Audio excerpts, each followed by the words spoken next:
Welcome back to the Abundantly Creative Podcast. I'm Deborah McCollum, creator of The Abundant Bee, and this is a space where we talk about creativity, curiosity, and building a life that feels abundant. In the first episode, I shared a story about how a simple crochet project in 2010 eventually grew into what I now think of as a creative ecosystem: writing, travel storytelling, reselling digital products, furniture flipping, and more. But today I want to talk about something that still surprises people when they hear my story. For most of my life, I did not think I was a creative person. And yet, here I am. Wow, building a creative life. So, how does that even happen? At some point along the journey, I realized something important. I realized that nothing in my life was going to start unless I started it. I couldn't wait to feel confident. I couldn't wait to know exactly what I was doing because if I did, I probably would never begin. So instead, I started to try things simply to show myself that I was capable. Not perfect, not an expert, just capable. There's something powerful about proving something to yourself, not to the internet, not to all the other people out there, but just to yourself. Every time I tried something new, whether it be crocheting, Etsy, building a website, travel writing, reselling, I was really doing one simple thing. I was showing myself that I could actually figure this out, that I could learn, that I could grow. One example of this in my life was when I started furniture flipping after COVID.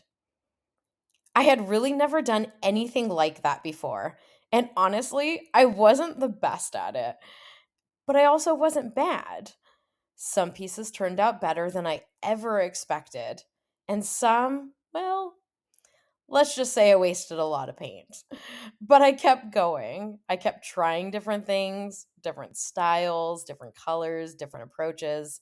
And something really interesting started to happen. The vision for each piece wouldn't come together all at once.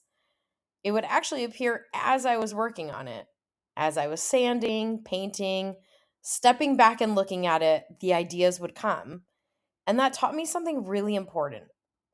Creativity doesn't always show up before you start. Sometimes it shows up because you started. Another shift that helped me was this: I stopped seeing things as failures. Instead, I started seeing them as learning moments. If something didn't work, that didn't mean that I failed. It just meant that I needed to learn something. What worked? What didn't work? Goodness, what tool did I need to use to make that happen? What might I do different next time? And when you look at it in that way, trying new things becomes so much less intimidating. A lot of people think creativity belongs to only certain people: artists, designers, musicians. But I've learned something different. Creativity is simply the act of making something that didn't exist before. Guys, isn't that such a fun definition? I love it when I saw that. I mean, it brings a smile to my face right now. It just made me happy. Because what could that be? It could be a scarf that I'm crocheting. It could be a piece of furniture that I'm redoing. It could be a website, a story, a business idea, a travel blog. Heck, even this podcast. Creativity, it just grows through curiosity and action, not perfection.